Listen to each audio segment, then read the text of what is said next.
Great wall of China एक ऐसी wall जो चांद पर से भी दिखती है ऐसा माना जाता है, जो 21,196 किलोमीटर लंबी है और जो चाइना के राजाओं ने स्पेशली एक निमित्त से बनाई थी। वो निमित्त क्या था आज हम जानेंगे।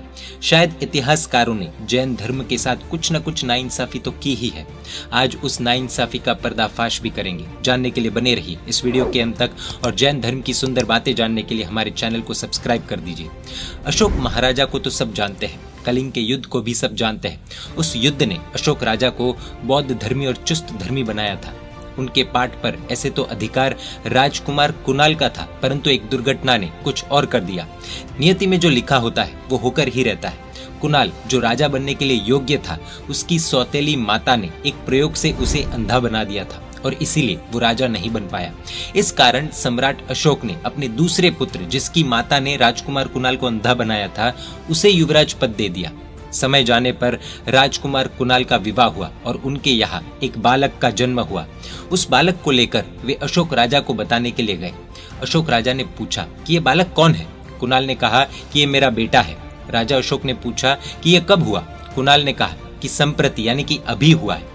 संप्रति शब्द सुनकर अशोक महाराजा ने उस बालक का नाम संप्रति रख दिया, अर्थात खुद के पोते का नाम उन्होंने संप्रति रख दिया। संप्रति कुमार सब तरीके से बहुत समर्थ था, निपुण था। सम्राट अशोक के राज्य का सच्चा वारिसदार भी वो ही था, इसलिए उसे भी युवराज के पद पर स्थापित कर दिया गया और उसे उज्जैन का प्रदेश दे दिया गया था।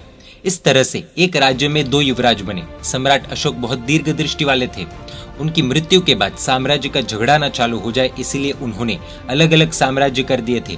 संप्रति राजकुमार को अपने पिता की तरह राज्य की खटपट का भोग न बनना पड़े, इसलिए उसे मगध से निकालकर उज्जैन भेजा गया।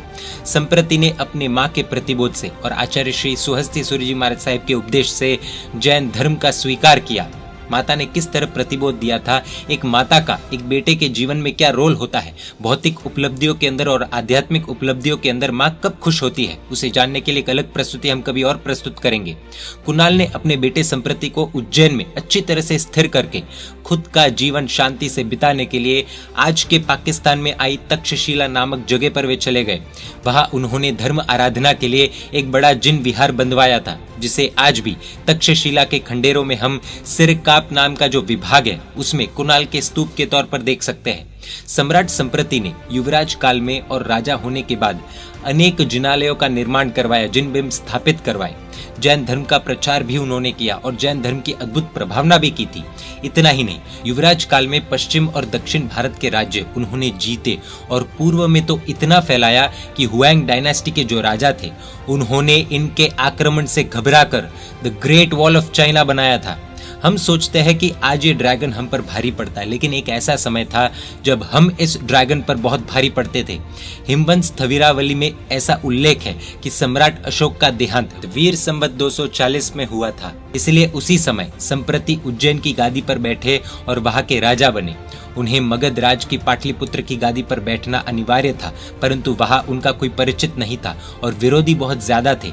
परिणाम से उन्हें स्पष्ट दिख रहा था कुटुंब क्लेश होगा और मौर्य वंश कमजोर हो जाएगा। इसलिए ही शक्ति होने के बावजूद भी संप्रति राजा ने पाटलिपुत्र की गादी पर बैठना उचित नहीं माना, परंतु दूसरी ओर पश्चिम और दक्षिण में उन्होंने बल से अपने राज्य का विस्तार किया, जिसमें उन्हें स्व उपार्जित खुद के द्वारा खड़ी की गई मिल्कत के रूप में संतोष था। इसीलिए ही उज्जैन की गादी पर वो बैठे और सम्राट बने, परंतु पाटलिपुत्र की गादी पर वो नहीं बैठे।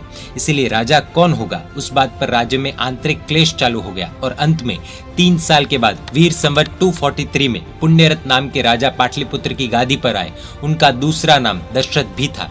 उनकी मृत्यु के पश्चात वीर संवत 280 में उनका पुत्र बृहदत्त राजा बना और संवत 304 में सेनापति पुष्यमित्र ने राजा को मारकर पाटलिपुत्र की गादी हासिल की। बौद्ध धर्म के दिव्यावदान नाम के ग्रंथ में तो ऐसा भी लिखा है कि अशोक के मरण के समय अशोक ने खुद के राज्य को बौद्ध संघ को दान में दे दिया था। अशोक का युवराज संपदी था यानी कि संप्रति था और उन्होंने 4 करोड़ स्वर्ण मोहरों से यह राज्य वापस खरीदा था और संप्रति पृथ्वी का राजा बना था। यानी कि बौद्ध ग्रंथों में भी इन चीजों का उल्लेख किया गया है, जबकि हमारे राजा को हम ही नहीं पहचानते हैं। आज अगर हमें पूछा जाए कि बाबर, अकबर, हुमायूं, शाहजहां, जहांगीर, औरंगजेब आदि ये कौन है, तो उसकी जानकारी हमें प्राप्त है, लेकिन हमारे ही संप्रति महाराजा की जानकारी हमें नहीं होती। हम ऐसी आशा रखते हैं और उम्मीद रखते हैं कि कम से कम अगली आने वाली एजुकेशन पॉलिसी में ये चीजें तो जोड़ी ही जाए, क्योंकि कहीं ना कहीं जैन इतिहास नेग्लेक्ट किया गया है, जबकि उसकी शक्ति इतनी थी कि उसने पूरी भारत की संस्कृति को खड़ा किया था, फिर वो दक्षिण हो, उत्तर हो, पश्चिम हो या पूरब हो।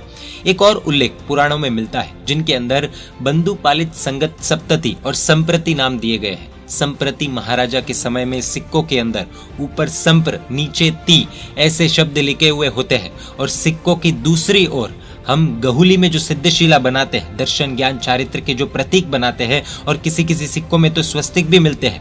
ये सब चीजें वहां पर पाई गई है, और ये चीज हम खुद से नहीं बोल रहे, परंतु 1934 के मॉडर्न रिव्यू नाम के परिपत्र में यानी कि पेपर में जून के अंक में 647 पेज में देख सकते हैं, जहां पर इन सब का उल्लेख किया गया है। अंत में वीर संवत 293 में जैन धर्म की आराधना करते हुए संप्रति महाराजा स्वर्ग में गए, परंतु उनकी कोई संतान नहीं थी, इसीलिए ही उनका वंश वहीं पर रुक गया। यह थी संप्रति महाराजा की कथा। आखिर ये संप्रति महाराजा कैसे बने? ऐसा कहा जाता है कि इनको देवता की सहाय भी थी और उसके बल से उन्होंने इतना बड़ा राज्य खड़ा किया था। आखिर ये सब हुआ कैसे? धर्मो रक्षति रक्षिता, इसके लिए हमें इनके पूर्व भव में जाना पड़ेगा, और वो हम देखेंगे संप्रति महाराजा एपिसोड 2 में। जैन मीडिया पर ऐसे वीडियोस आते रहेंगे। देखने के लिए आपको Jain media YouTube channel subscribe कर नोटिफिकेशंस के लिए बेल आइकन प्रेस करना होगा। आप हमें फेसबुक और इंस्टाग्राम पर भी फॉलो कर सकते हैं। परमात्मा के आज्ञा विरुद्ध कुछ भी कहा हो तो मिच्छामि दुक्कडम। जय जिन शासन, जय महावीर।